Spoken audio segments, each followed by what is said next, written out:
Savolni o'qiyman. Quyidagi o'zgarishlar asosida olingan X, Y, Z moddalarining qaysi biri polikondensatlanish reaksiyasiga kirishadi?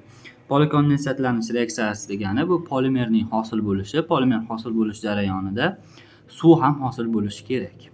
Demak, biz ko'rib chiqamiz, bizda 1,2 dixlor etan berilgan, unga rux metalli ta'sir ettirsak, X modda, ya'ni alken hosil bo'ladi. Bu modda alkenimiz polimer bo'ladi, lekin polikondensatlanishga kirishmaydi. Demak, bu xato.